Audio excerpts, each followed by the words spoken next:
Dans les brumes glaciales de l'hiver turinois de 1842, le palais royal résonnait d'un silence oppressant qui semblait porter en lui les germes d'une malédiction millénaire. Les hautes voûtes gothiques, ornées de portraits ancestraux au regard perçant, surplombaient les couloirs sombres où les pas résonnaient comme autant d'échos d'un passé ténébreux.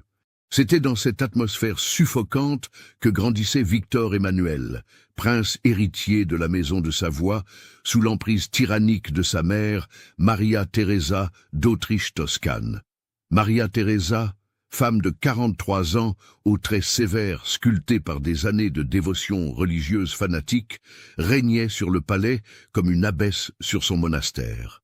Ses yeux d'un bleu glacial, encadrés par des cheveux noirs tirés en un chignon rigide, scrutaient chaque recoin de l'existence de son fils avec une intensité dévorante.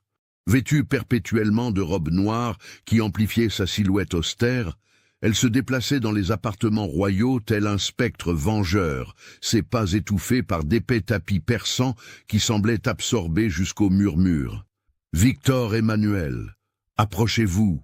ordonnait-elle de sa voix cristalline, qui portait en elle l'autorité de générations de souverains. Votre éducation ne peut souffrir aucune négligence. Un roi se forge dans la discipline, pas dans la mollesse. Le jeune prince, alors âgé de 22 ans, obéissait avec une docilité troublante. Grand et élancé, aux traits nobles hérités de sa lignée, il possédait cette beauté aristocratique caractéristique des Savoies, mais ses yeux bruns trahissaient une soumission qui confinait à l'adoration. Chaque matin, dans le cabinet de travail aux murs tapissés de cuir rouge sang, Maria Thérésa lui dispensait ses leçons particulières, mêlant enseignement politique et endoctrinement religieux avec une ferveur qui frisait l'obsession. « Mère », murmurait-il parfois, sa voix tremblante d'une émotion qu'il n'osait nommer. Vos enseignements sont si profonds. Je sens en moi naître une dévotion qui dépasse l'entendement. Le sourire qui effleurait alors les lèvres de Maria Thérésa était celui d'une prêtresse contemplant son sacrifice. Elle posait sa main gantée de noir sur la joue de son fils. Et cette caresse, apparemment maternelle, contenait quelque chose de plus troublant. Une possession qui transcendait les liens familiaux conventionnels. Les domestiques du palais, témoins silencieux de cette relation malsaine, échangeaient des regards furtifs dans les cuisines voûtées. Giuseppe Bianchi, le vieux majordome aux cheveux blancs, qui servait la famille depuis 30 ans, confiait parfois à voix basse à sa femme Caterina, gouvernante en chef. Il y a quelque chose d'impie dans cette dévotion. Un fils ne devrait pas regarder sa mère avec de tels yeux, comme s'il la vénérait. Caterina, femme pieuse aux mains rougies par le labeur, se signait discrètement. Que Dieu nous préserve de voir ce que nous pressentons. Cette maison porte en elle une ombre qui grandit chaque jour. Les soirées d'hiver étaient particulièrement troublantes. Tandis que le roi Charles Albert se retirait dans ses appartements pour étudier les cartes militaires de ses futures campagnes d'unification, Maria Thérésa et Victor Emmanuel demeuraient seuls dans le grand salon, éclairés par la lueur vacillante des bougies. Elle lui lisait des passages de la Bible, mais sa voix prenait des intonations étranges, presque hypnotiques, quand elle évoquait les récits de l'Ancien Testament. « Souvenez-vous de Lot et de ses filles », murmurait-elle, ses doigts caressant les pages jaunies du livre saint. Parfois, Victor Emmanuel, le destin nous impose des choix que la morale commune ne saurait comprendre. Les élus de Dieu ne suivent pas les lois des hommes ordinaires. Le jeune prince buvait ses paroles, son regard fixé sur sa mère avec une intensité dévorante. L'air du salon semblait s'épaissir, chargé d'une tension palpable qui transformait l'atmosphère en un miasme étouffant. Les portraits des ancêtres, suspendus au mur, semblaient observer la scène avec une désapprobation muette, leurs yeux peints suivant chaque geste, chaque regard échangé entre mère et fils. C'était dans cette ambiance délétère que germa lentement l'obsession morbide de Victor Emmanuel. Chaque nuit, seul dans sa chambre aux rideaux de velours rouge, il contemplait le plafond décoré de fresques représentant des scènes mythologiques, mais ses pensées dérivaient inexorablement vers sa mère. Ses rêves devenaient de plus en plus troublants. mêlant vénération filiale et désir inavouable dans un tourbillon de culpabilité et d'exaltation. Maria Teresa, de son côté, semblait nourrir cette dépendance avec une satisfaction inquiétante. Elle multipliait les moments d'intimité, sous prétexte d'éducation princière, créant entre eux une bulle de complicité malsaine qui excluait le reste du monde. Les autres membres de la cour, intimidés par son autorité et sa piété affichée, n'osaient questionner ses méthodes d'éducation peu conventionnelles. Au cours de l'automne 1843, l'obsession du prince atteignit un paroxysme troublant. Lors d'une soirée particulièrement froide, alors que les vents alpins fouettaient des fenêtres du palais, Maria Teresa convoqua son fils dans ses appartements privés pour ce qu'elle appelait une leçon sur les devoirs sacrés de la royauté. La chambre maternelle, sanctuaire de velours sombre et de bois précieux, baignait dans la lumière dorée des chandelles. L'air était saturé du parfum de rose qui imprégnait toujours les vêtements de Maria Teresa, mélangé à l'encens qu'elle brûlait quotidiennement pour ses prières privées. Victor Emmanuel pénétra dans cette atmosphère feutrée, le cœur battant d'une anticipation qu'il ne comprenait pas lui-même. « Mon fils !» dit-elle en se tournant vers lui, ses cheveux libérés de leur chignon habituel, cascadant sur ses épaules comme une rivière noire. « Il est temps pour vous d'apprendre les mystères les plus profonds de notre lignée. Car nous ne sommes pas des mortels ordinaires, Victor Emmanuel.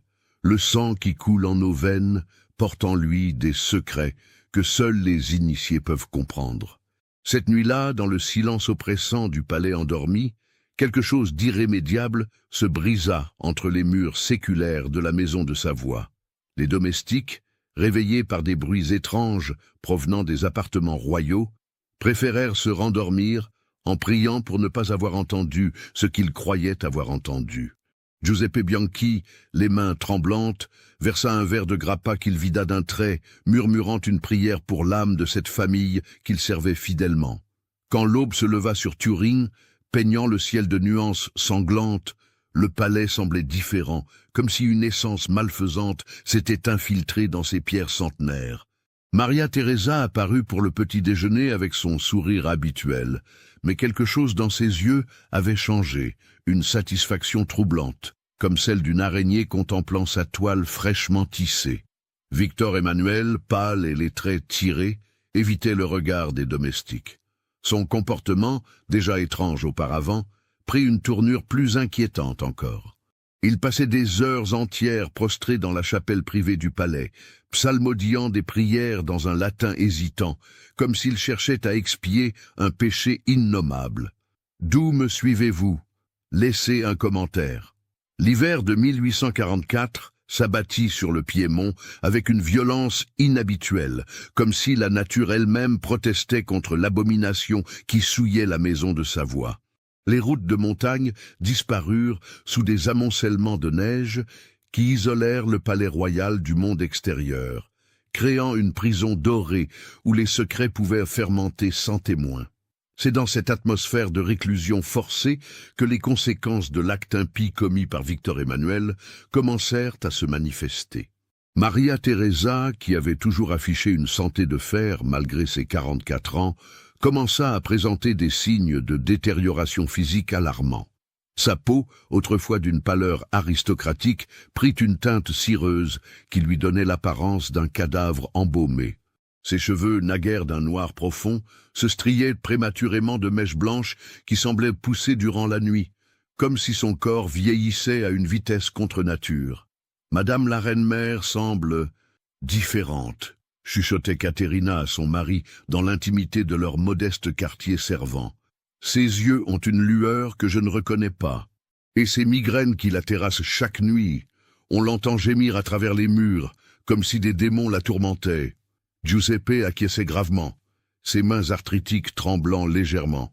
J'ai servi 3 générations de Savoie, ma chère Caterina, et jamais je n'ai ressenti une telle malédiction planer sur cette maison. Les murs eux-mêmes semblent suinter une essence maléfique. Les crises de Maria Teresa devinrent effectivement plus fréquentes et plus inquiétantes, Chaque nuit, vers les 3 heures du matin, l'heure que les théologiens appellent l'heure du diable, des cris perçants s'échappaient de ses appartements. Quand les domestiques osaient frapper à sa porte, ils la trouvaient recroquevillée sur son lit, les yeux révulsés, parlant dans une langue qu'aucun d'eux ne reconnaissait, une langue qui semblait composée de consonnes gutturales et de sifflements reptiliens. Victor Emmanuel, rongé par une culpabilité qui le dévorait de l'intérieur, tentait de s'occuper de sa mère avec une dévotion qui frisait l'obsession. Il passait des heures à son chevet, lui tenant la main avec une tendresse troublante, murmurant des excuses dans un patois piémontais mêlé de latin d'église.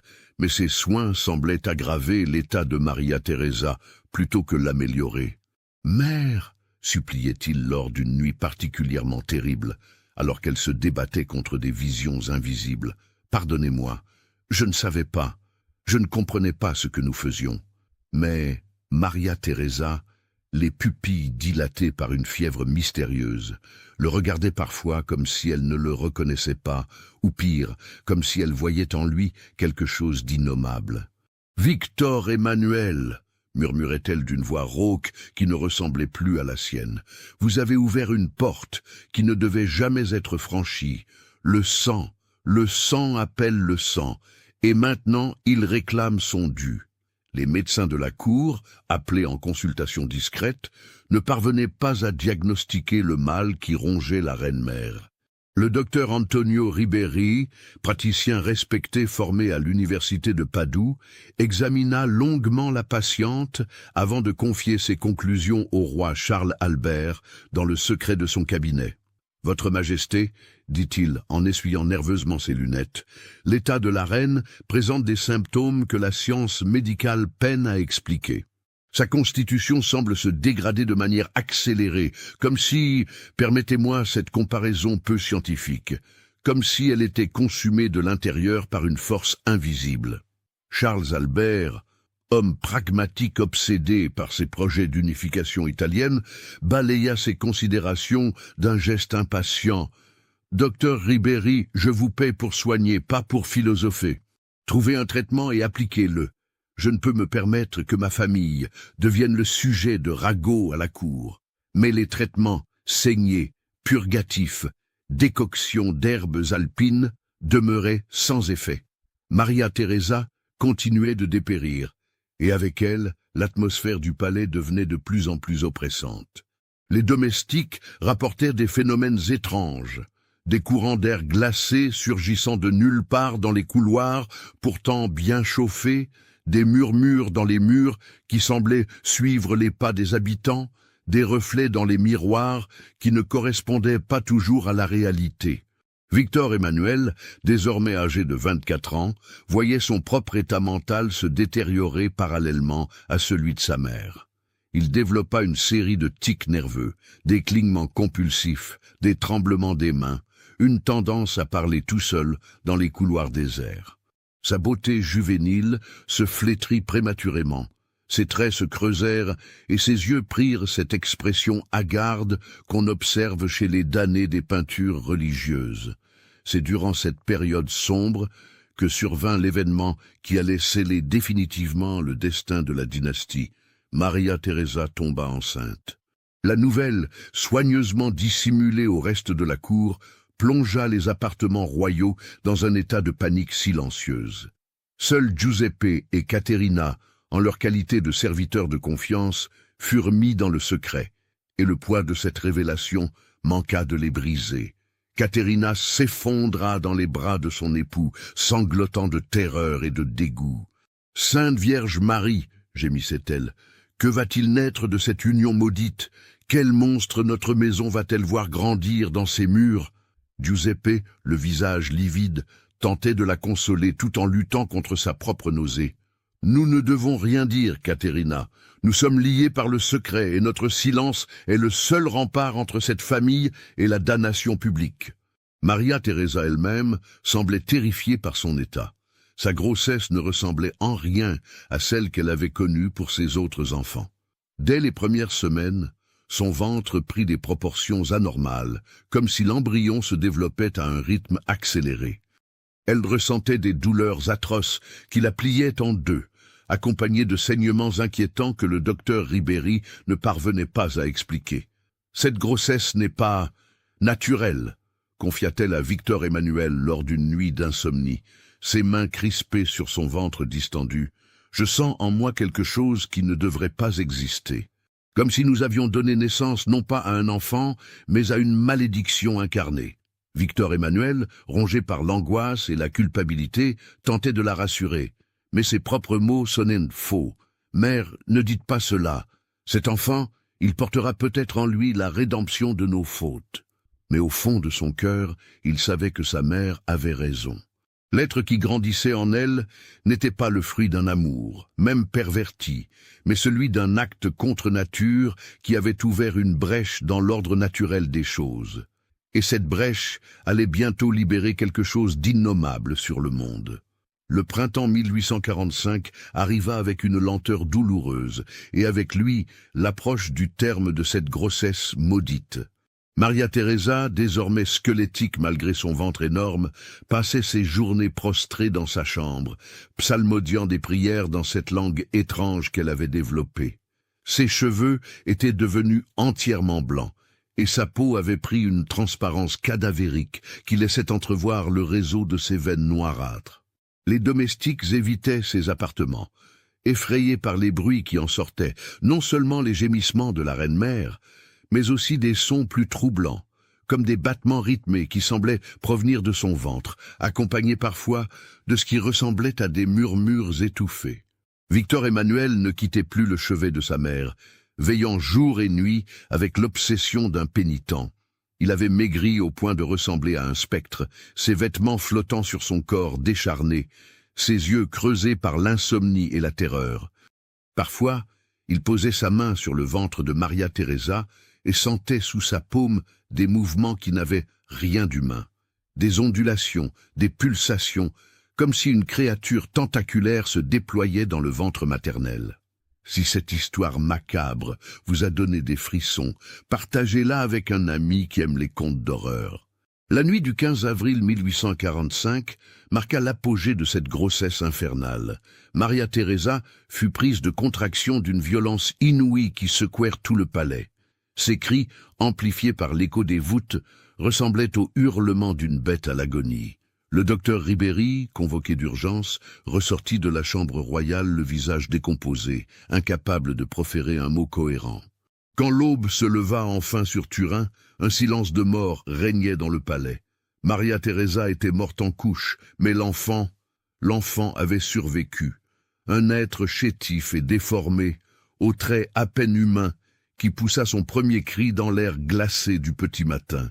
Victor Emmanuel, prostré près du corps sans vie de sa mère, tenait dans ses bras cette créature qui était à la fois son fils et son frère, fruit de l'inceste le plus abject. Giuseppe et Caterina, témoins horrifiés de cette naissance maudite, jurèrent sur leur âme de garder le secret. L'enfant fut officiellement déclaré mort-né, mais en réalité, il fut confié aux soins d'une nourrice discrète dans un monastère isolé des Alpes, loin du regard du monde. Ainsi commença la véritable malédiction de la maison de Savoie, non pas avec un acte de sorcellerie ou une intervention divine, mais avec la corruption de la chair et du sang qui allait se transmettre de génération en génération comme un poison héréditaire. Maria Teresa était morte, mais son sacrifice involontaire avait libéré dans le monde une lignée marquée par l'infamie, destinée à régner sur l'Italie unifiée, tout en portant en elle les germes de sa propre destruction. L'année 1848 marqua un tournant décisif dans l'histoire de l'Europe et dans le destin tragique de Victor Emmanuel, désormais devenu roi après l'abdication de son père Charles Albert, suite aux défaites militaires contre l'Autriche. Mais ce que le monde ne savait pas, c'est que cette ascension au trône était intrinsèquement liée à un secret beaucoup plus sombre que les simples échecs militaires. La véritable nature de l'enfant, né de l'union incestueuse avec Maria Teresa 3 ans plus tôt. Dans le silence feutré du monastère de San Michele, perché sur les hauteurs vertigineuses des Alpes piémontaises, L'abbé Benedetto Toriani gardait depuis 3 années un secret qui rongeait son âme pieuse. L'enfant confié à ses soins, officiellement présenté comme un orphelin de noble famille, présentait des caractéristiques qui défiaient toute compréhension humaine. Non content de grandir à une vitesse anormale, l'être manifestait une intelligence précoce et une cruauté innée qui glaçait le sang des moines les plus endurcis. Mon père, confessait frère Alessandro au directeur spirituel lors d'un matin brumeux de février, cet enfant, il n'est pas comme les autres. Hier je l'ai surpris dans la bibliothèque, déchiffrant des textes en latin que même nos novices peinent à comprendre. Et ses yeux, Seigneur tout-puissant, ses yeux semblent porter en eux une connaissance qui ne devrait pas exister chez un être de 3 ans. L'abbé Toriani, homme de 60 ans blanchi par une vie de prière et de contemplation, acquiesçait gravement. Il avait lui-même été témoin de phénomènes troublants. L'enfant prononçait parfois des phrases, dans cette même langue gutturale qu'avait développée Maria Teresa avant sa mort, et sa présence semblait perturber l'ordre naturel du monastère. Les roses du jardin se flétrissaient à son approche, les animaux fuyaient sa proximité, et même l'eau bénite semblait perdre sa pureté quand il la touchait. Mais la révélation la plus terrifiante était encore à venir. Ce matin de mars 1848, alors que les nouvelles des révolutions européennes parvenaient jusqu'au monastère isolé, l'enfant, désormais âgé de 3 ans mais possédant la stature et l'expression d'un adolescent, prononça des mots qui glacèrent l'âme de l'abbé Toriani. « Mon père, le roi, viendra me chercher bientôt. Car le sang appelle le sang et la malédiction doit s'accomplir sur toute l'Italie. » L'abbé, stupéfait, demanda à l'enfant comment il pouvait connaître l'identité de son géniteur, secret soigneusement gardé par les quelques initiés. L'être, dont les yeux avaient pris une lueur surnaturelle, répondit d'une voix qui n'était plus celle d'un enfant. « Je suis le fruit de l'union interdite, l'incarnation de la faute primordiale. Ma mère morte murmure encore à mon oreille les secrets de notre lignée. Victor Emmanuel porte en lui le même poison que moi. Et bientôt, il devra m'accepter pour accomplir son destin de fondateur d'une dynastie maudite. » Cette révélation ébranla les fondements de la foi de l'abbé.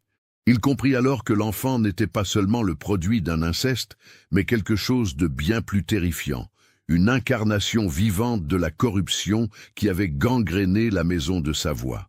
L'être possédait des connaissances qu'aucun enfant ne devrait avoir, et sa simple existence semblait défier les lois divines et naturelles. Pendant ce temps, à Turin, Victor Emmanuel Ier, car tel était désormais son titre royal, luttait contre des démons intérieurs qui prenaient une forme de plus en plus concrète. Depuis la mort de sa mère et la naissance de cette créature innommable, il était hanté par des visions nocturnes d'une précision troublante. Chaque nuit, il voyait Maria Teresa apparaître dans ses rêves, non plus comme la femme sévère mais humaine qu'elle avait été, mais comme un spectre vengeur aux yeux luminescents qui lui reprochait d'avoir brisé l'ordre naturel. « Victor Emmanuel !» murmurait l'apparition de sa mère lors d'un cauchemar particulièrement vivace. « Vous avez semé une graine empoisonnée qui germera dans la terre d'Italie. Votre fils, notre fils, il grandit et réclame sa place auprès de vous, car comment un roi peut-il fuir éternellement sa propre chair ?» Ces visions devinrent si réelles que le roi commença à confondre rêve et réalité.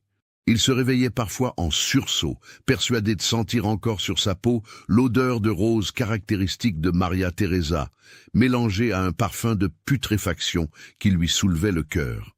Giuseppe Bianchi, désormais âgé et voûté par le poids des secrets qu'il portait, remarquait les changements inquiétants chez son maître. « Votre Majesté semble un tourmenté ?» osa-t-il dire un matin en servant le petit déjeuner royal dans le cabinet privé. Peut-être serait-il sage de consulter un confesseur? L'âme a parfois besoin de purification pour trouver la paix. Mais Victor Emmanuel éclata d'un rire amer qui résonna sinistrement dans la pièce. « Un confesseur, Giuseppe? Et que pourrais-je confesser? Que j'ai violé ma propre mère? Que j'ai engendré un être qui ne devrait pas exister? Que mes rêves sont peuplés de spectres qui réclament justice? Non, mon fidèle serviteur, il n'existe aucune absolution pour ce que j'ai fait. » C'est alors que survint l'événement qui allait tout changer. En avril 1848, un messager du monastère de San Michele arriva au palais royal, porteur d'une lettre scellée de l'abbé Torriani. Le message était bref mais terrifiant. « Votre Majesté, l'enfant que nous gardons en secret a développé des capacités inquiétantes. Il réclame votre présence et menace de révéler publiquement son existence si vous ne venez pas le chercher. Je crains que nous ne puissions plus contenir ce que vous avez créé. » Victor Emmanuel lut cette lettre dans le silence de son cabinet, et pour la première fois depuis des années, il ressentit quelque chose qui ressemblait à de la terreur pure. L'enfant, cette créature née de son péché, avait grandi et développé une volonté propre. Pire encore, il semblait conscient de sa nature véritable et de son pouvoir sur son géniteur royal. Contre l'avis de ses conseillers, qui ignoraient tout du véritable motif de ce voyage, Victor Emmanuel se rendit au monastère par une nuit sans lune d'avril. Le trajet à travers les montagnes alpines fut cauchemardesque. Sa diligence royale, gravissant des sentiers escarpés sous un ciel d'encre où les étoiles semblaient avoir disparu. Plus il s'approchait du monastère, plus l'air devenait oppressant, comme chargé d'une électricité malveillante. Quand il pénétra enfin dans l'enceinte monastique, guidé par l'abbé Torriani au visage décomposé, Victor Emmanuel découvrit l'ampleur de l'horreur qu'il avait libérée sur le monde. L'enfant l'attendait dans la cellule qui lui servait de prison dorée, et la créature qui se tourna vers lui n'avait plus rien d'humain malgré son apparence encore juvénile. « Père », dit l'être d'une voix qui portait en elle des échos surnaturels, « vous voilà enfin venu réclamer votre héritage. Car je suis votre œuvre, Victor Emmanuel, le fruit de votre corruption, et désormais nous sommes liés par un pacte plus fort que la mort. » L'enfant avait effectivement grandi de manière anormale, atteignant déjà la taille d'un adolescent malgré ses 3 ans d'existence. Mais plus troublant encore était son regard, des yeux qui semblaient contenir la sagesse millénaire de générations d'ancêtres, mélangée à une malveillance pure qui glaçait l'âme. Son visage, bien qu'encore juvénile, portait des traits qui rappelaient de manière troublante ceux de Maria Teresa, comme si la mère morte revivait partiellement en cet être maudit. Soutenez notre chaîne en cliquant sur le bouton « Merci » en forme de cœur, afin que nous puissions continuer à vous proposer des histoires aussi sombres et captivantes que celle-ci. Qu'êtes-vous ? Balbutia Victor Emmanuel, reculant instinctivement devant cette incarnation de ses péchés. L'enfant sourit, et ce sourire était celui de Maria Teresa, le même rictus satisfait qu'elle arborait après avoir obtenu ce qu'elle désirait. « Je suis votre fils et votre frère, Père. Je suis la malédiction vivante de notre sang. Et maintenant, vous allez m'emmener avec vous, car l'heure est venue de fonder la dynastie qui régnera sur l'Italie unifiée. » Victor Emmanuel sentit ses genoux fléchir sous le poids de cette révélation. L'enfant ne se contentait pas d'exister. Il connaissait l'avenir. Il savait que l'unification italienne était proche, et il réclamait sa place dans cette histoire. Mais comment un être de 3 ans pouvait-il posséder de telles connaissances? Comme s'il lisait dans ses pensées, l'enfant continua. « Notre mère me parle chaque nuit, Père. Elle me révèle les secrets de notre lignée, les prophéties qui s'accompliront. Vous épouserez votre cousine Adélaïde, perpétuant la consanguinité qui fortifie notre malédiction. Vous aurez des enfants légitimes, mais ils porteront tous en eux la marque de notre union interdite. Et moi, je resterai dans l'ombre, guidant notre dynastie vers sa grandeur maudite. » L'abbé Torriani, témoin de cette scène cauchemardesque, se signa compulsivement tout en murmurant des prières en latin. Jamais, au cours de ses 60 années d'existence, il n'avait été confronté à quelque chose d'aussi terrifiant. L'enfant n'était pas seulement anormal. Il était la corruption incarnée, un être qui défiait toutes les lois divines et humaines. Victor Emmanuel, tremblant de tous ses membres, comprit qu'il n'avait plus le choix. Cet être qu'il avait engendré dans le péché détenait désormais un pouvoir sur lui, une emprise qui transcendait la simple relation père-fils. L'enfant connaissait ses secrets les plus sombres et possédait une prescience troublante qui en faisait un oracle de malheur. « Que voulez-vous de moi ?» demanda-t-il d'une voix brisée. L'enfant se leva de son lit monastique avec une grâce qui n'était pas de son âge. « Que vous acceptiez votre destin, Père, que vous cessiez de fuir ce que nous sommes. Car bientôt l'Italie sera unifiée sous notre règne, et notre sang maudit coulera dans les veines de tous les souverains de la péninsule. Mais d'abord, vous devez me cacher au sein de la cour, me donner une identité qui me permettra de grandir près de vous. » Ainsi fut scellé le pacte le plus sombre de l'histoire moderne européenne.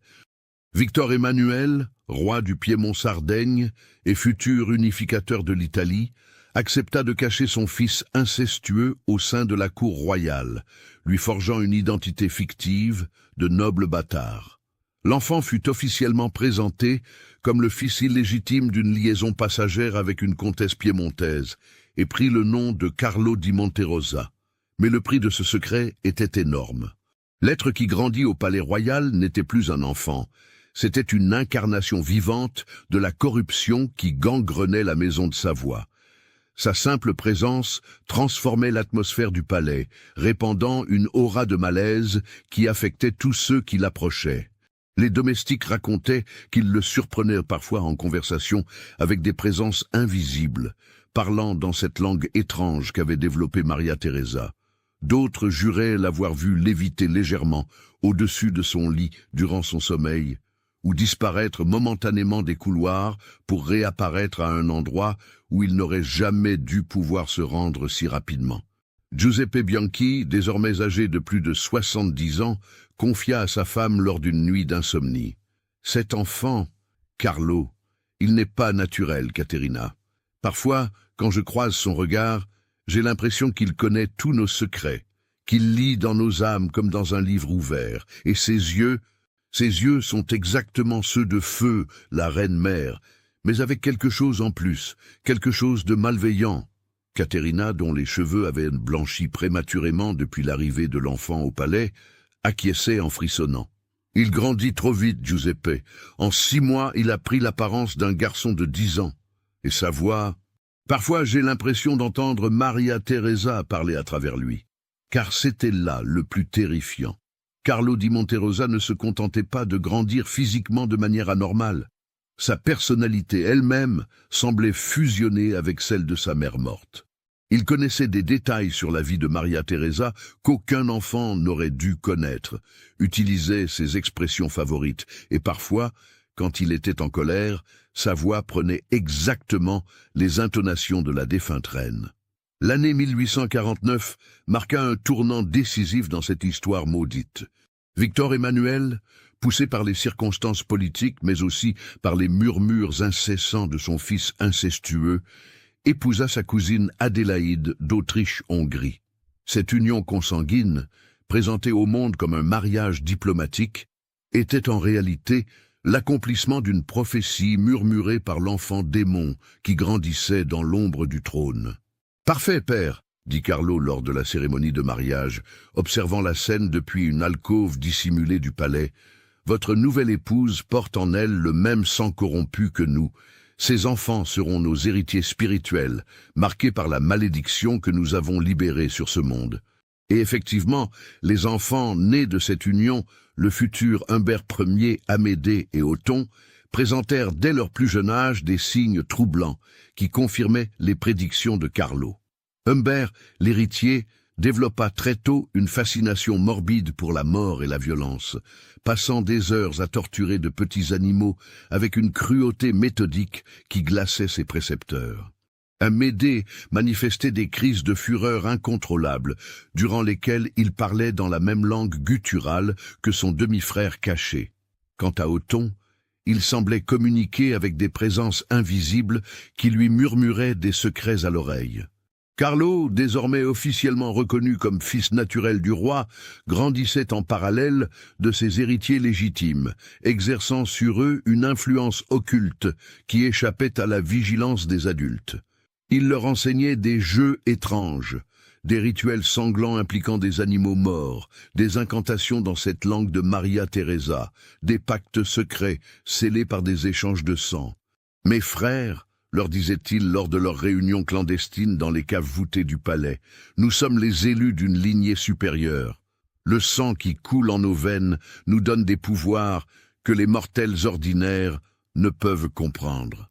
Bientôt, quand l'Italie sera unifiée sous notre règne, ses pouvoirs se manifesteront pleinement. L'année 1861 marqua officiellement la naissance du royaume d'Italie sous la couronne de Victor Emmanuel II, mais dans les couloirs sombres du palais du Quirinal à Rome, une toute autre naissance prenait forme, celle d'une malédiction qui allait s'étendre sur toute la péninsule italienne. Carlo di Monterosa, désormais âgé de 16 ans selon les registres officiels, mais possédant en réalité la maturité troublante d'un homme de 30 ans, était devenu l'éminence grise occulte de la nouvelle monarchie italienne.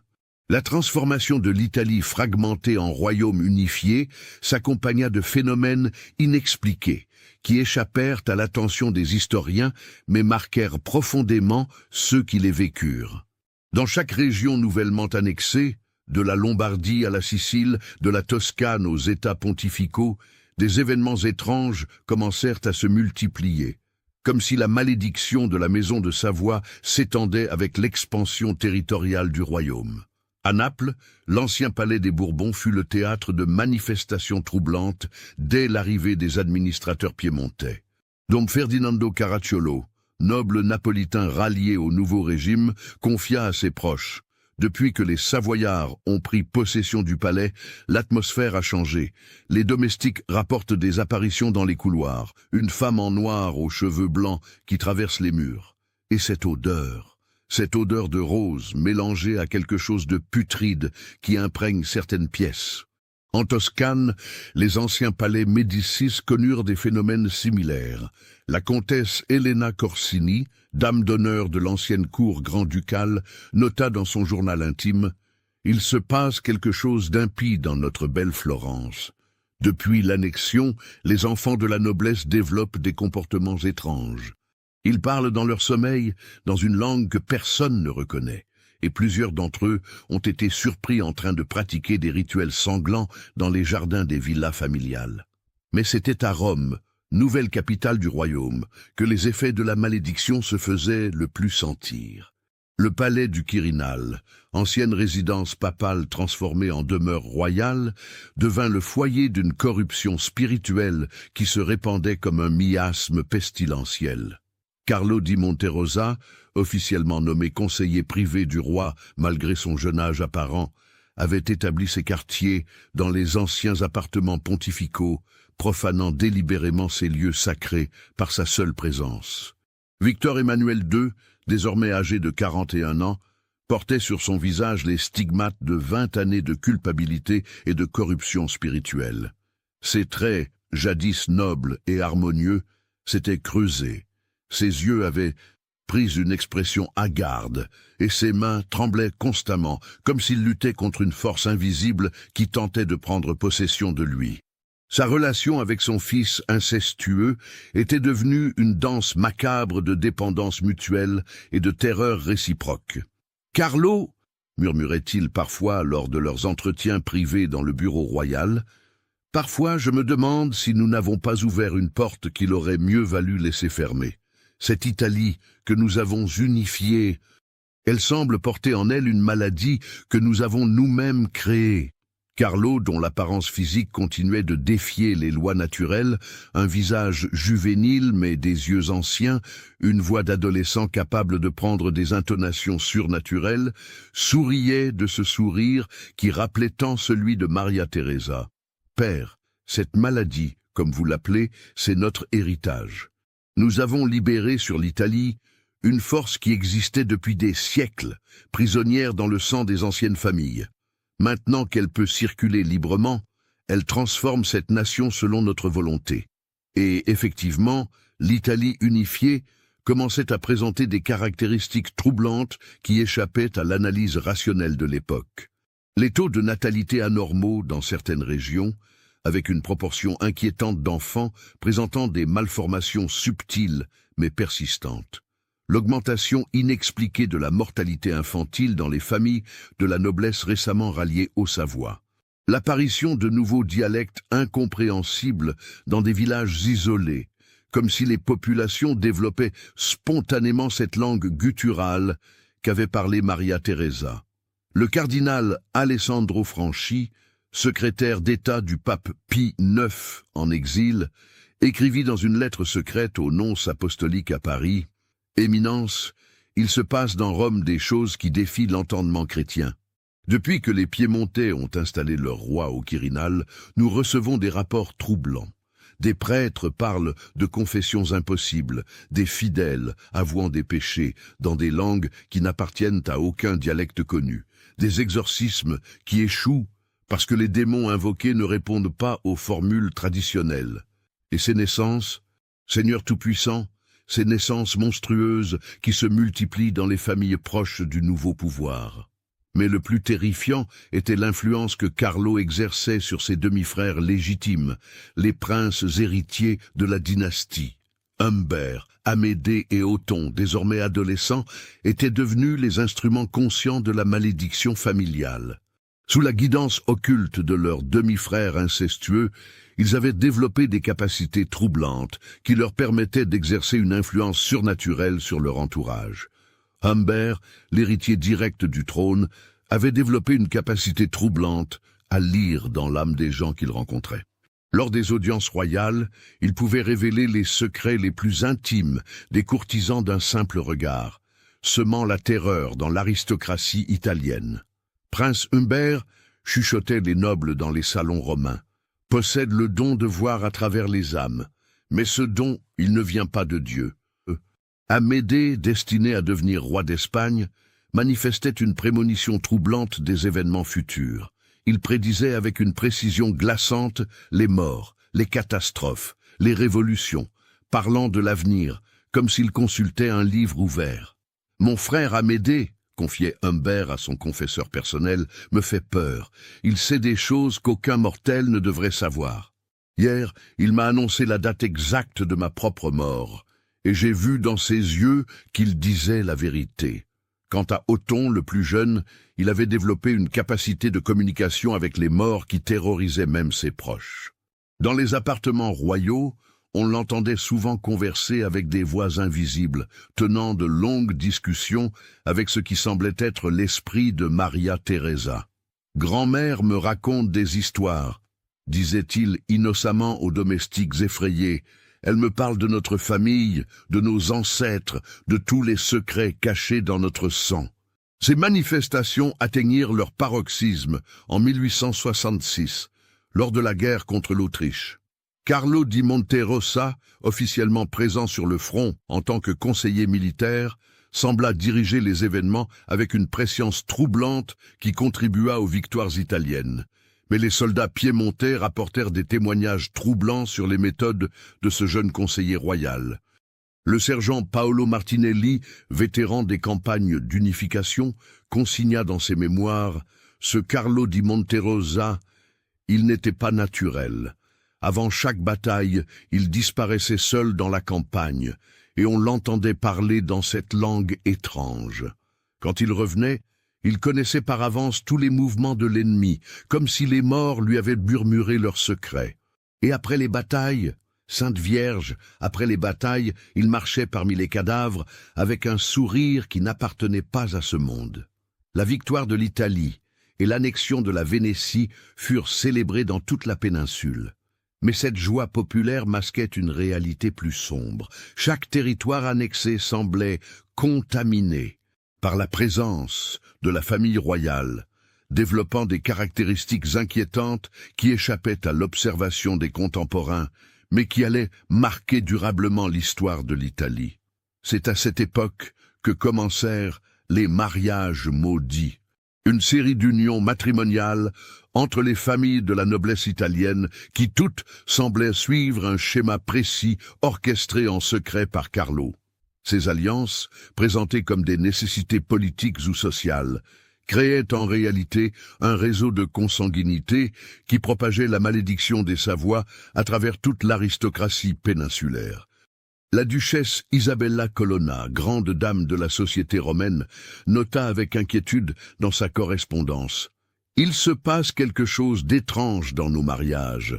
Depuis quelques années, Toutes les unions aristocratiques semblent suivre des patterns bizarres, cousins épousant cousines, lignées qui se mélangent selon des règles que personne ne comprend mais que tous respectent. Et les enfants qui naissent de ces unions, ils portent tous dans leurs yeux quelque chose qui rappelle la famille royale, quelque chose de malsain.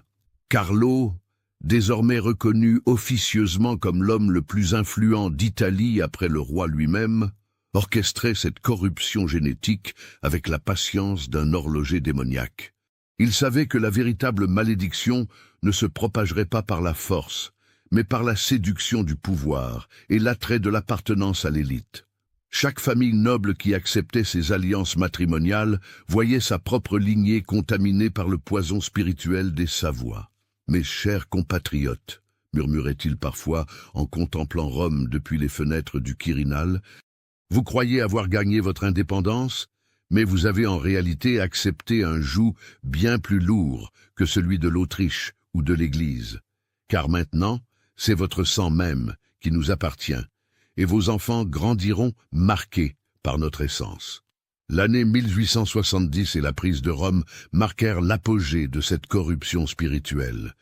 Quand les troupes italiennes franchirent la brèche de Porta Pia, elles ne libéraient pas seulement la ville éternelle du pouvoir temporel des papes, elles la livraient à une force bien plus ancienne et maléfique, incarnée dans la personne de Carlo di Monterosa et propagée par la dynastie maudite des Savoie. Le pape Pie IX, contraint à l'exil dans ses propres appartements du Vatican, prononça alors des paroles prophétiques qui ne furent comprises que des décennies plus tard. « Rome est tombée, mais pas aux mains des hommes. Une malédiction s'est abattue sur la ville éternelle, et elle se répandra sur le monde entier si Dieu n'y met fin.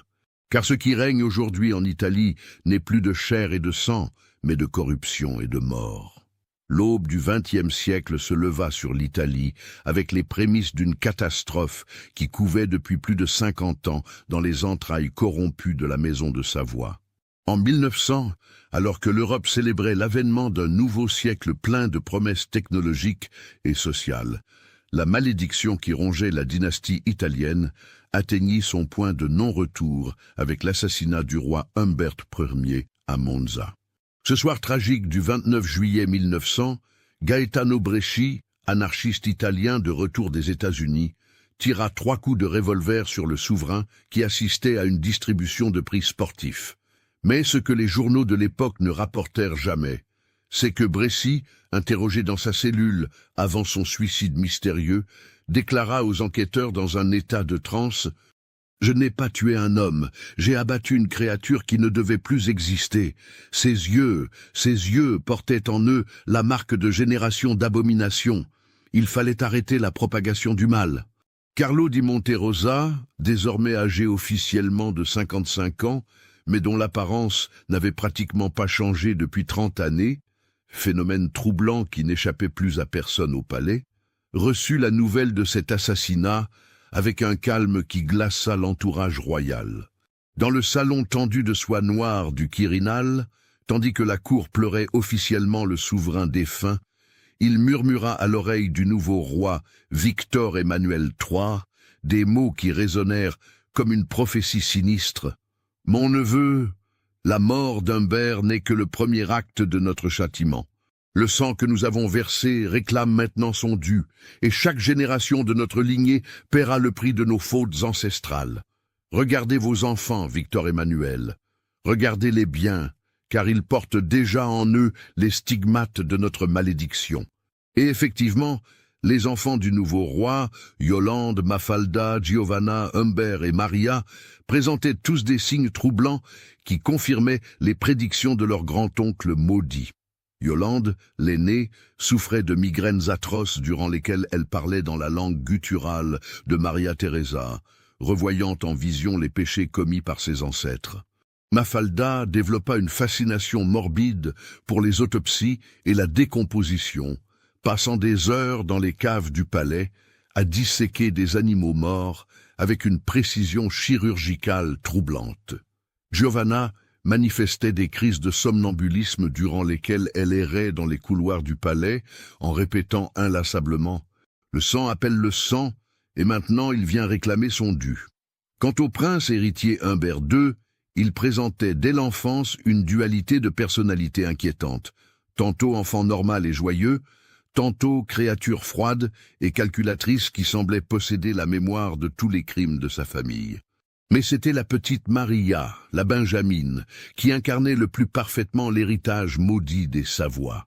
Dès l'âge de 3 ans, elle manifesta la capacité troublante de communiquer avec l'esprit de son ancêtre, Maria Theresa d'Autriche-Toscane. Les domestiques la surprenaient régulièrement en grande conversation avec une présence invisible qu'elle appelait Nonna Teresa, racontant en détail des événements familiaux qui s'étaient déroulés avant sa naissance.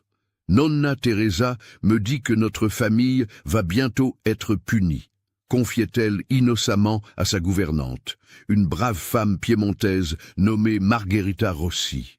Elle dit que le mal que nous avons semé va retomber sur nous comme une pluie de feu et que notre nom sera effacé de l'histoire. Margherita, femme simple mais pieuse, rapporta ces troublantes confidences à l'aumônier du palais, Don Michele Ferrero, prêtre originaire des montagnes piémontaises qui avait remplacé l'ancienne génération de confesseurs royaux. Don Ferrero, homme de 40 ans au tempérament mystique, entreprit d'enquêter discrètement sur l'histoire secrète de la famille royale, consulte les archives confidentielles et recueillant les témoignages des anciens domestiques. Ce qu'il découvrit le remplit d'horreur et de compassion. Dans les caves voûtées du Quirinal, il trouva des documents datant du règne de Victor Emmanuel II qui révélaient l'existence de Carlo di Monterosa et la véritable nature de sa filiation. Des correspondances secrètes avec l'abbé Toriani, des rapports médicaux sur les anomalies génétiques affectant la descendance royale, des témoignages de domestiques décrivant des phénomènes surnaturels qui défiaient l'entendement. « Sainte Vierge Marie », murmura-t-il en refermant un dossier particulièrement accablant, « cette famille n'est pas maudite par accident. Elle porte en elle le fruit d'un péché si abominable que la terre même se révolte contre elle. » Don Ferrero prit alors la décision la plus courageuse de sa vie. Il se rendit secrètement au Vatican pour rencontrer le pape Pie X et lui révéler l'ampleur de l'abomination qui rongeait la famille royale italienne. L'audience privée eut lieu dans les appartements pontificaux, à l'abri des oreilles indiscrètes et des influences occultes qui semblaient désormais s'étendre à travers toute l'Italie. « Saint-Père, dit-il en s'agenouillant devant le souverain pontife, j'ai découvert un secret si terrible qu'il menace l'âme même de l'Italie. La famille régnante porte en elle une malédiction née de l'inceste, et cette corruption se répand à travers toute la nation comme un cancer spirituel. » Le pape Pie X, homme de 69 ans blanchi par une vie de prière et de méditation, écouta le récit du prêtre avec une gravité croissante.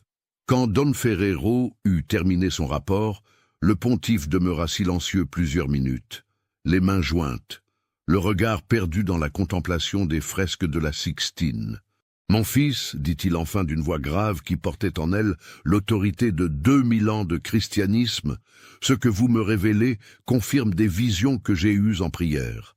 Dieu m'a montré l'Italie rongée par une corruption qui vient de ses dirigeants et m'a fait comprendre que seule une purification radicale pourrait sauver cette nation. Le temps de la pénitence est arrivé. » C'est alors que commença secrètement ce que les archives vaticanes appelleraient plus tard l'exorcisme de l'Italie, une campagne spirituelle menée par des prêtres spécialement formés pour combattre les influences occultes qui gangrenaient la péninsule. Des monastères isolés des Apennins aux basiliques romaines, des centaines d'ecclésiastiques se mirent à prier et à jeûner pour la libération spirituelle de leur patrie. Mais la malédiction des Savoie ne se laissa pas facilement déraciner. Carlo di Monterosa, sentant la menace spirituelle qui pesait sur sa créature dynastique, redoubla d'efforts pour protéger son œuvre de corruption. Il fit assassiner discrètement plusieurs des prêtres impliqués dans l'exorcisme, organisa des contre-rituels sataniques dans les caves du Quirinal et tenta même de corrompre directement certains cardinaux romains par le chantage et la séduction. La Première Guerre mondiale éclata en 1914 comme le premier acte de cette lutte titanesque entre les forces du bien et du mal pour l'âme de l'Italie. Victor Emmanuel III, poussé par les murmures de son oncle maudit, engagea l'Italie dans ce conflit avec l'espoir secret que le sang versé sur les champs de bataille nourrirait davantage la malédiction familiale. Mais c'est exactement l'inverse qui se produisit. Les sacrifices héroïques de millions de jeunes Italiens créèrent une énergie spirituelle positive qui commença à contrebalancer la corruption séculaire des Savoies. Sur le front de l'Isonzo, dans les tranchées boueuses du Carso, des phénomènes inexpliqués commencèrent à se manifester. Les soldats italiens rapportèrent des apparitions de la Vierge Marie qui les protégeait durant les assauts, des voix célestes qui leur indiquaient comment éviter les bombardements autrichiens, des guérisons miraculeuses qui défiaient toute logique médicale, comme si l'Italie combattante se purifiait de ses péchés dans le feu de la guerre. Carlo di Monterosa, désormais âgé de 70 ans officiellement mais paraissant toujours 30 ans, anomalie qui terrorisait désormais ouvertement l'entourage royal, tenta désespérément de maintenir son emprise sur la famille régnante. Mais quelque chose avait changé dans l'atmosphère spirituelle de l'Italie. Ses pouvoirs occultes s'affaiblissaient, ses prédictions se faisaient moins précises, et surtout, les nouveaux membres de la famille royale semblaient moins sensibles à son influence maléfique. La princesse Marie-Josée de Belgique, épouse du prince héritier Humbert II, fut la première à défier ouvertement l'autorité occulte de Carlo. Femme d'une piété sincère et d'un courage remarquable, elle refusa catégoriquement de participer aux rituels familiaux secrets et fit bénir ses appartements par Don Ferrero, désormais devenu son confesseur personnel. « Cette créature qui se fait appeler votre oncle », dit-elle fermement à son époux lors d'une confrontation mémorable dans les jardins du Quirinal, « n'est pas un homme ordinaire, Humbert. Regardez-le, 70 ans et pas une ride, pas un cheveu blanc. Il porte en lui une essence démoniaque qui corrompt tout ce qu'il touche. Nos enfants ne grandiront pas sous son influence. » Humbert II, tiraillé entre sa dévotion filiale traditionnelle et l'amour qu'il portait à sa femme, vécut cette période comme un déchirement spirituel. La nuit, il était hanté par des rêves troublants où l'esprit de Maria Teresa tentait de l'attirer vers les mêmes abîmes qui avaient englouti ses ancêtres. Le jour, il luttait contre l'emprise hypnotique de Carlo, dont la simple présence semblait aspirer sa volonté.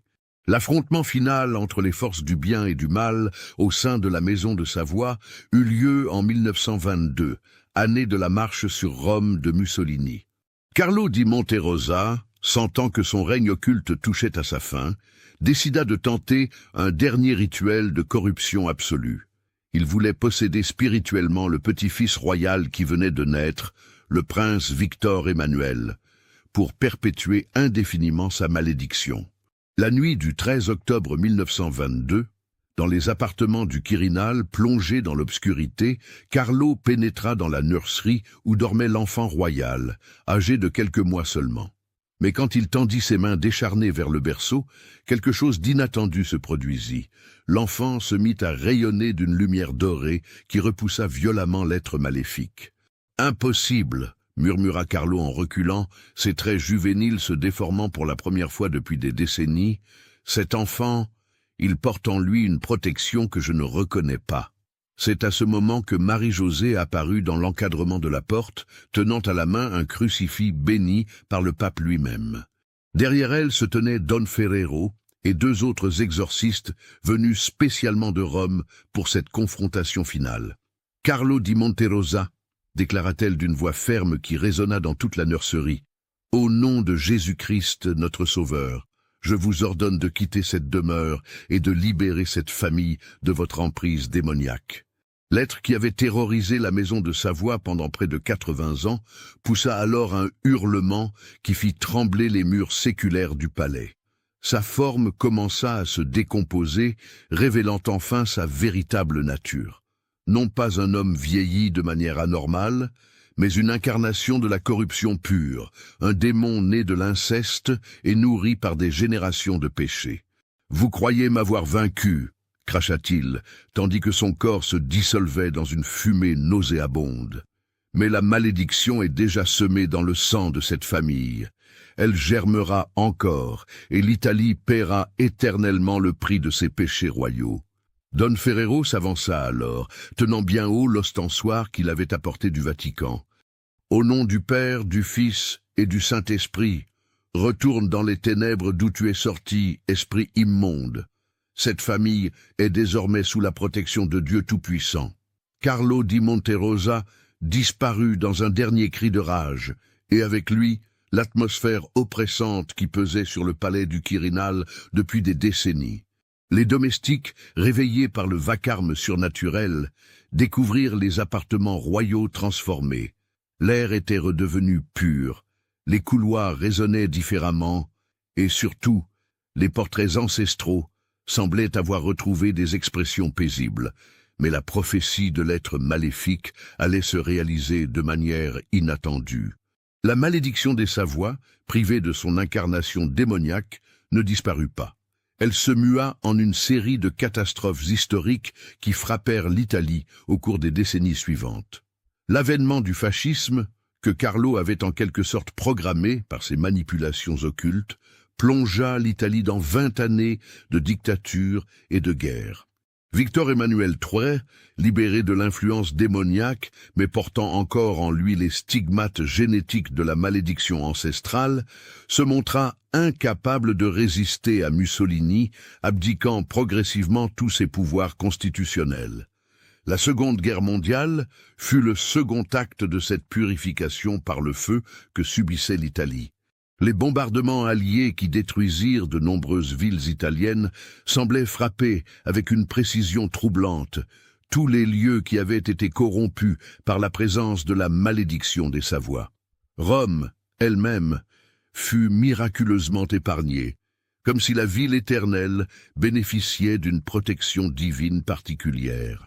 En 1943, quand Victor Emmanuel III fit arrêter Mussolini et tenta de changer de camp, il agissait sous l'influence de Marie-Josée, devenue entre-temps reine d'Italie et surnommée la Reine de Mai pour son règne éphémère. Cette femme courageuse avait réussi à purifier spirituellement son épouse et ses enfants, les libérant définitivement de l'héritage maudit de leurs ancêtres.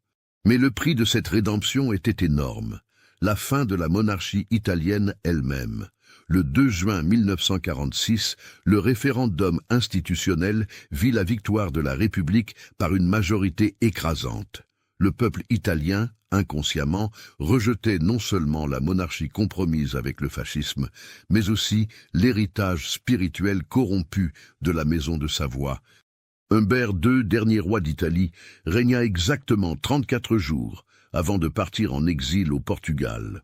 Ce roi de mai, comme l'histoire le surnommerait, était un homme brisé par le poids de l'héritage familial qu'il avait découvert. Dans ses mémoires, rédigées dans l'exil de Casquet, il écrivit ces lignes troublantes « Je comprends maintenant pourquoi notre dynastie devait disparaître. Nous portions en nous un poison qui aurait fini par corrompre l'Italie entière si la Providence n'y avait mis fin. Mon arrière-grand-père Victor Emmanuel a commis un péché si abominable que 4 générations n'ont pas suffi à l'expier. Que Dieu pardonne à notre famille et protège l'Italie de nos fautes. » Marie-Josée, devenue veuve en 1983, consacra ses dernières années à une mission de réparation spirituelle. Elle fit don de tous ses biens personnels à des œuvres de charité, vécut dans la pauvreté volontaire, et fit célébrer des messes expiatoires pour l'âme de tous les membres défunts de sa belle famille. Elle mourut en 2001, à l'âge de 94 ans, emportant avec elle les derniers secrets de la malédiction des Savoie. Les descendants de la famille royale italienne, dispersés à travers l'Europe, grandirent sans connaître la véritable histoire de leurs ancêtres. Victor Emmanuel, fils d'Humbert II, vécut une vie de bourgeois discret en Suisse, comme si le sang maudit s'était enfin dilué dans l'anonymat de l'exil. Ses propres enfants, Emmanuel, Marie-Gabrielle, Marie-Béatrice et Emmanuel Philibert ne manifestèrent aucun des signes troublants qui avaient marqué leurs prédécesseurs pendant plus d'un siècle. Aujourd'hui, quand les touristes visitent les palais royaux de Turin ou de Rome, ils ne perçoivent plus cette atmosphère oppressante qui terrorisait jadis les domestiques et les courtisans. Les guides touristiques racontent l'histoire officielle de l'unification italienne, évoquent les gloires et les défaites de la monarchie des Savoies, mais ignorent tout du drame spirituel qui se jouait dans l'ombre des appartements royaux. Seuls quelques initiés, archivistes du Vatican, historiens spécialisés dans les affaires ecclésiastiques, descendants des familles qui servirent la cour, connaissent encore des fragments de cette vérité terrifiante. Dans les caves du Quirinal, devenues depuis résidence du président de la République italienne, dorment encore des documents scellés qui ne seront jamais rendus publics, car ils contiennent des révélations qui ébranleraient les fondements mêmes de l'histoire moderne européenne. L'Italie contemporaine, nation prospère et démocratique, a été purifiée par la disparition de la monarchie maudite. Mais parfois, dans certaines familles de l'ancienne noblesse piémontaise, naissent encore des enfants aux yeux étranges, qui parlent dans leur sommeil dans une langue que personne ne reconnaît, et qui semblent porter en eux des souvenirs qui ne leur appartiennent pas, car certaines malédictions, même vaincues, laissent des traces indélébiles dans le sang des générations. La maison de Savoie s'est éteinte dans l'exil et l'oubli, mais son héritage spirituel, à la fois malédiction et rédemption, continue de hanter l'âme secrète de l'Italie. L'inceste de Victor Emmanuel II avec sa mère Maria Teresa, acte fondateur d'une dynastie corrompue, a finalement été expié par le sacrifice de cette même dynastie sur l'autel de l'histoire. Justice divine ou coïncidence historique? Seul Dieu le sait. Qu'avez-vous pensé de l'histoire? Laissez votre commentaire ci-dessous et partagez vos réflexions sur ce cas terrifiant. Envie d'autres histoires d'horreur mêlant histoire et mystère? Abonnez-vous, activez la cloche de notification et partagez avec ceux qui aiment le côté obscur de l'humanité. À bientôt pour le prochain cauchemar. Que d'autres... En 2019, lors de la rénovation des archives secrètes du Vatican, les ouvriers découvrirent, dans une cave oubliée, un coffre métallique scellé portant les armoiries de la maison de Savoie. À l'intérieur se trouvaient les dernières confessions de Don Michele Ferrero, rédigées peu avant sa mort en 1954. Ces documents, classés secret pontifical, et accessible seulement au pape et à quelques cardinaux triés sur le volet, révèle les derniers détails de cette histoire maudite. On y apprend notamment que Carlo di Monterosa n'était pas seulement le fils incestueux de Victor Emmanuel II et de Maria Teresa, mais qu'il avait développé une forme de possession démoniaque héréditaire qui lui permettait de se réincarner partiellement dans chaque génération de la famille royale. La véritable victoire de Marie-Josée et des exorcistes ne fut pas seulement de chasser l'esprit maléfique du palais, mais de briser définitivement le cycle de réincarnation qui permettait à la malédiction de se perpétuer. L'exil et la disparition de la monarchie achevèrent cette œuvre de purification, libérant enfin l'Italie d'un fléau spirituel qui l'avait rongé pendant près d'un siècle. Ces archives révèlent également l'existence d'un réseau secret d'ecclésiastiques appelé la Garde de Saint-Michel, spécialement formé pour combattre les influences occultes dans les familles régnantes européennes. Cette organisation, toujours active aujourd'hui, veille discrètement à ce qu'aucune malédiction similaire ne puisse plus jamais corrompre les institutions politiques du continent. Car l'histoire de la Maison de Savoie n'était pas un cas isolé. D'autres dynasties européennes ont connu des corruptions spirituelles similaires, et la Garde de Saint-Michel continue son œuvre de protection et de purification dans l'ombre de l'histoire officielle. Mais cela, c'est une autre histoire pour un autre cauchemar. Note historique. Cette histoire est une œuvre de fiction horrifique basée sur des personnages et événements historiques réels. La Maison de Savoie a effectivement régné sur l'Italie unifiée de 1861 à 1946, mais les éléments surnaturels et les accusations d'inceste présentées dans ce récit sont purement imaginaires et ne reflètent aucune réalité historique documentée. Cette narration relève du genre de l'horreur gothique et ne doit pas être interprétée comme un document historique authentique.